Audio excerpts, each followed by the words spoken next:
Greetings, and once again, welcome to my new calculus channel.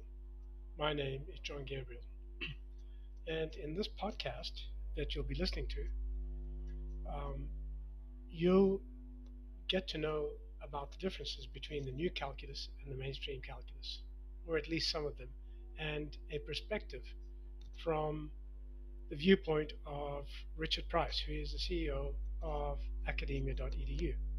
And I'd like to say thanks, Richard. I'll let you take it away from here. Let's begin. Welcome to In Depth with Academia. I'm Richard Price, founder and CEO of Academia.edu, and your host for another lively episode digging into innovative research and academic debate. Today we've got a fascinating topic, one that honestly touches on the very foundation of how we teach math in schools and universities. We'll be talking about a paper by John Gabriel. Yep, you might have heard his name if you're following conversations around the so-called new calculus.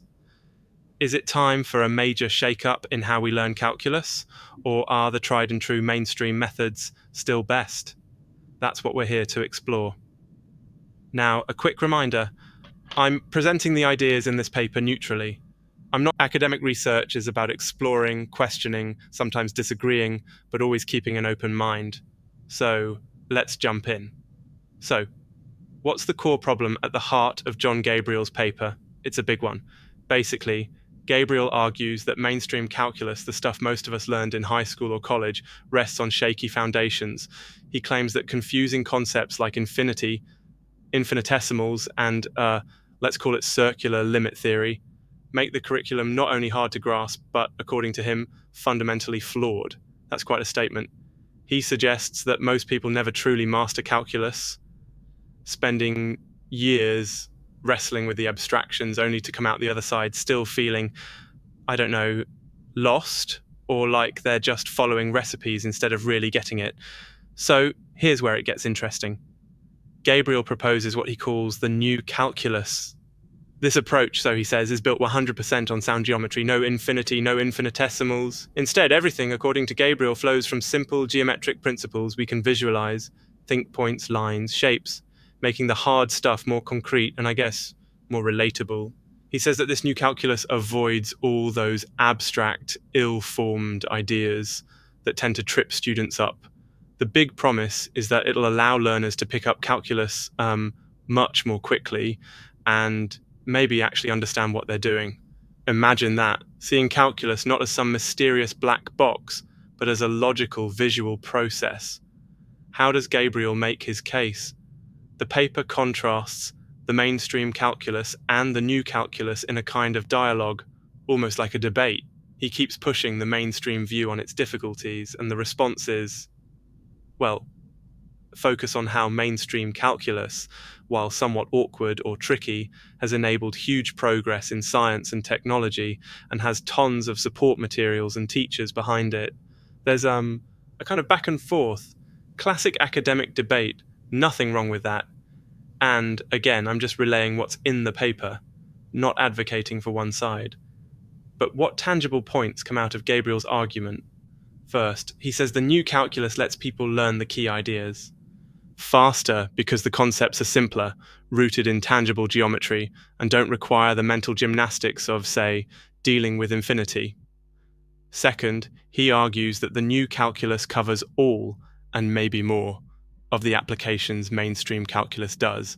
He paints a picture of a curriculum that's friendlier, more intuitive, and if you accept his claims, more rigorous too. On the flip side, mainstream calculus isn't easily replaced. There are generations of textbooks, curricula, teachers, standardized tests, all built on it.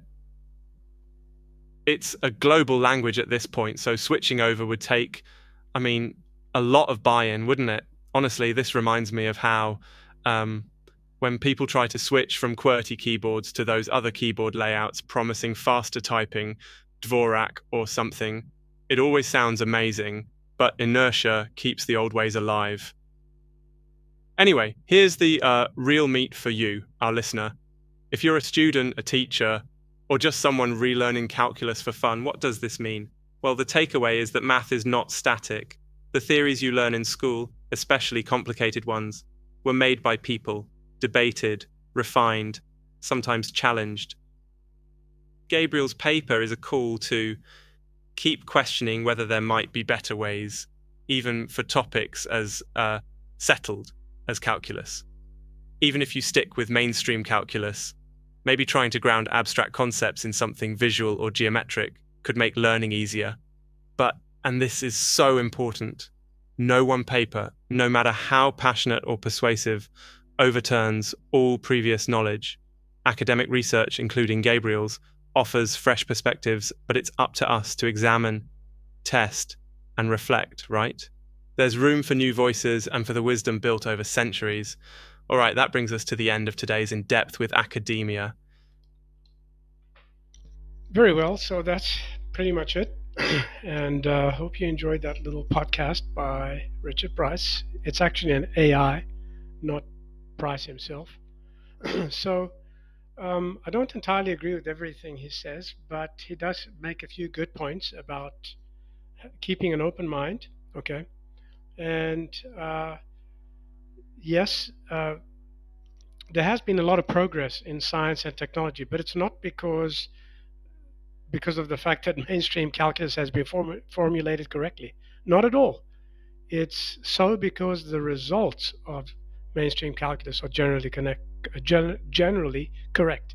Its formulation is not. And yes, it was built on ill-formed concepts. There's no debating about that. I mean, if it were the question of it being rigorous would have been finished a long time ago, mainstream academics would love to have you think that it's rigorous when it's never been rigorous. And of course, if you want to understand calculus, the only way you're going to understand calculus is through me. I hate to say that.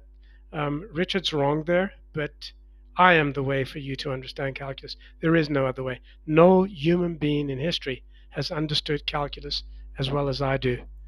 In other words, you better listen to what I say because I know what I'm talking about. And your ignorant mainstream math teachers and lecturers are a bunch of buffoons. If you're not already subscribed to my channel, click like, become a subscriber, and follow me on Academia.edu. Till next time.